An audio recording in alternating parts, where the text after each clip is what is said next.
ایک اللہ کی نعمت صحت ہے اور دوسری اللہ کی نعمت فراغت ہے، فرصت جو آدمی کو ملتی ہے اسے غنیمت نہیں سمجھتا آدمی، اسے ٹال کے زندگی گزارتا ہے۔ ایک حدیث میں آقا نے فرمایا 5 چیزوں کی قدر کر لو 5 چیزیں آنے سے پہلے۔ اس حدیث کا مطلب اور وضاحت یہ ہے، اللہ کے حبیب صلی اللہ علیہ وسلم نے ایک آدمی کو نصیحت فرمائی۔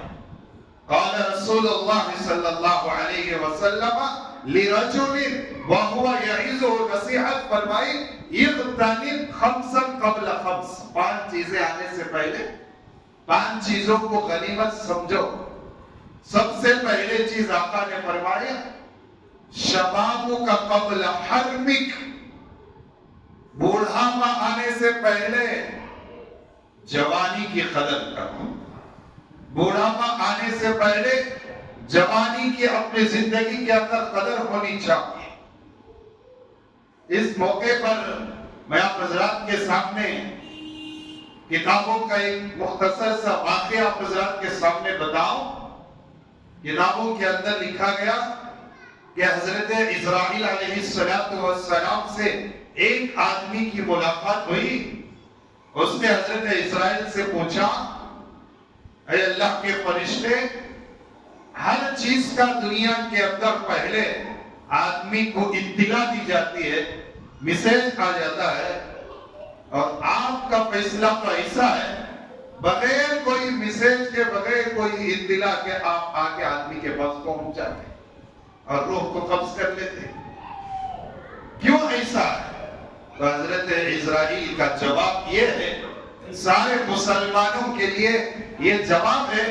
حضرت اسرائیل کا فرمان مسلمانوں کے پیغام یہ ہے کہ میں سارے دنیا کے لوگوں سے زیادہ آدمی کو اطلاع دیتا ہوں، کبھی سر کے بال اجلے ہو کے میں اطلاع دیتا ہوں، کبھی گھر کے اندر اس کا نواسا یا پوترا پیدا ہوتا ہے میں اسے اطلاع دیتا ہوں کہ قریب ہے تمہارا وقت، تم زندگی سے دور ہوئے اور موت سے بہت قریب ہو گئے، بے شمار اطلاعات دیتا ہوں، کبھی بخار آتی ہے تو اس سے اطلاع دیتا ہوں، کبھی حالات کی تنگی آتی ہے اس سے میں اطلاع دیتا ہوں کہ تم زندگی سے دور جا رہے ہو اور موت کے بہت قریب ہو رہے ہو، جوانی تمہاری ختم ہوئی، بوڑھاپا تمہارے اندر آیا، اور داڑھی کے بال سفید، سر کے بال سفید، یہ اس طرف میسج ہے کہ تمہاری زندگی ختم ہوتی جا رہی ہے اور موت کے قریب تم ہوتے جا رہے ہو۔ یہ اطلاع ہے حضرت اسرائیل علیہ السلام۔ تو حضور نے فرمایا کہ شبابک قبل حرمک، بوڑھاپے آنے سے پہلے جوانی کی قدر کرو، اس جوانی کے اندر سر زمین پہ رکھ کے تم سجدہ کر سکتے ہو، جو اصل سجدہ کرنے کا مقصد ہے، پیشانی رکھ سکتے ہو، تم اپنے ہاتھوں کو رکھ سکتے ہو، اپنے پیروں کو رکھ سکتے ہو۔ 2 رکعت نماز کے قدر آدمی کو زندگی میں پتہ نہیں چلے گی، جب قبر کے اندر آدمی جائے گا اس کا احساس آدمی کو معلوم ہوگا، اس کے قدر آدمی کو معلوم ہوگی۔ 2 منٹ اگر مجھے مل جاتے تو میں 2 رکعت نماز پڑھ لیتا۔ حضرت عبداللہ ابن عمر اپنے ساتھیوں سے سفر میں گزر رہے تھے، درمیان میں ایک قبر نظر آئی، اس قبر کے پاس اترے اور اتر کے 2 رکعت نماز پڑھا اور آگے سفر کو طے فرمایا۔ ساتھیوں نے پوچھا کوئی سب سے بڑے انسان ہوں گے جس کی وجہ سے آپ یہاں پہ رک کے نماز پڑھے ہیں؟ حضرت عبداللہ ابن عمر نے فرمایا یہ کوئی بات نہیں ہے، وہ 3 قدم کے نیچے جو آدمی دبا ہوا ہے اس کو پتا ہے ان 2 رکعت کی کیا قدر ہے، ان 2 رکعت کا اجر اور اس کا احساس کیا ہے۔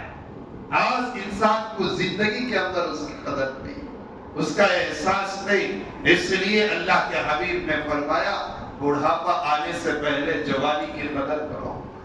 وَصِحَّتُكَ قَبْلَ سُقُمِكَ. حضور نے فرمایا بیماری آنے سے پہلے صحت کی قدر کرو. اس نعمت عظمیٰ کا احساس اپنے اندر پیدا کرو. اتنی بڑی نعمت ہے، اس نعمت کو کوئی الفاظ میں آدمی بیان نہیں کر سکتا. پیسے خرچ کرتا ہے لیکن وہ نعمت جب تک اللہ نہیں دے گا نہیں آنے والی. اس لیے آقا نے فرمایا وَصِحَّتُكَ قَبْلَ سُقُمِكَ. بیماری آنے سے پہلے اس صحت کی اپنی زندگی کے اندر قدر کرو.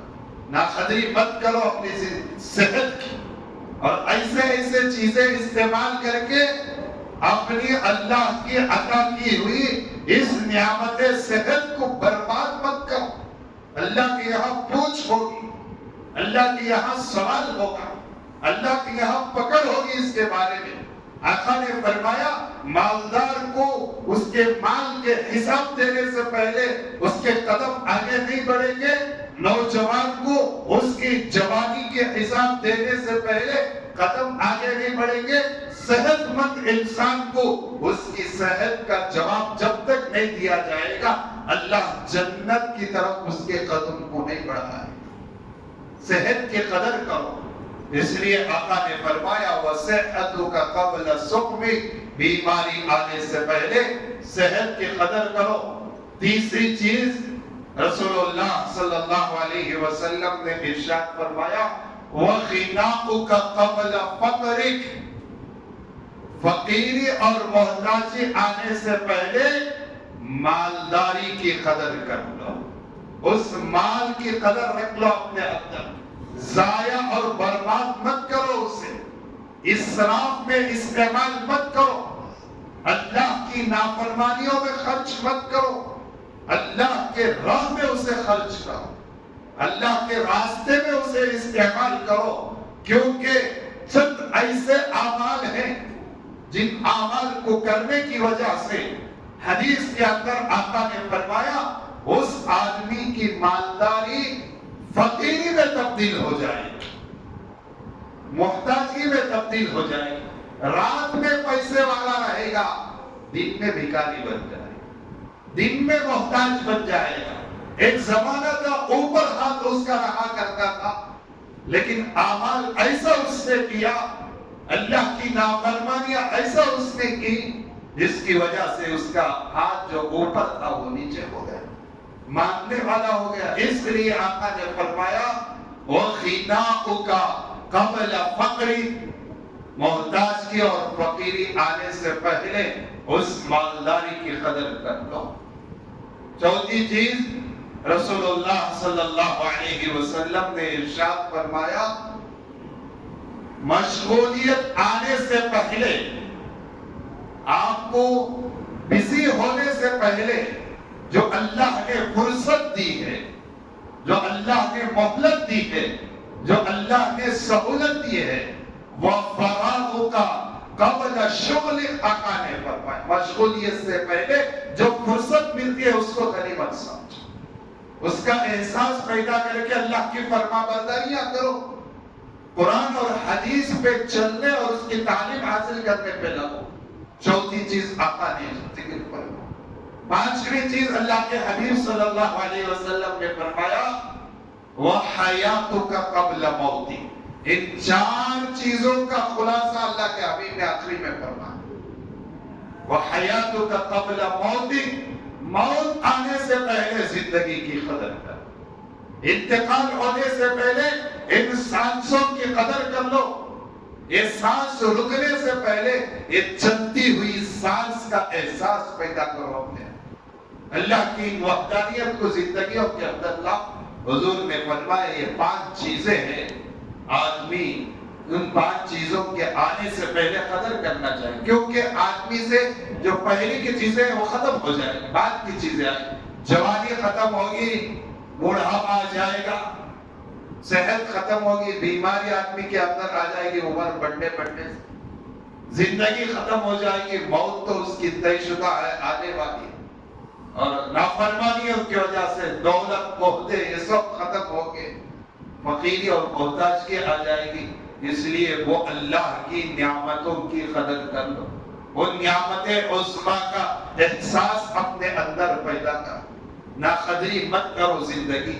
تو والعصر کا اتنا خلاصہ ہے قرآن اور حدیث کے اندر، جو پہلا سورہ میں تلت آپ حضرات کے سامنے تلاوت کی، زمانے کی قسم ساری زندگیوں کا خلاصہ اللہ نے بیان کر دیا ہے، صرف دنیا کی زندگی کا نہیں، آخرت کی زندگی کا ہے، سارا خلاصہ اللہ نے اس سورت کے اندر ذکر فرمایا۔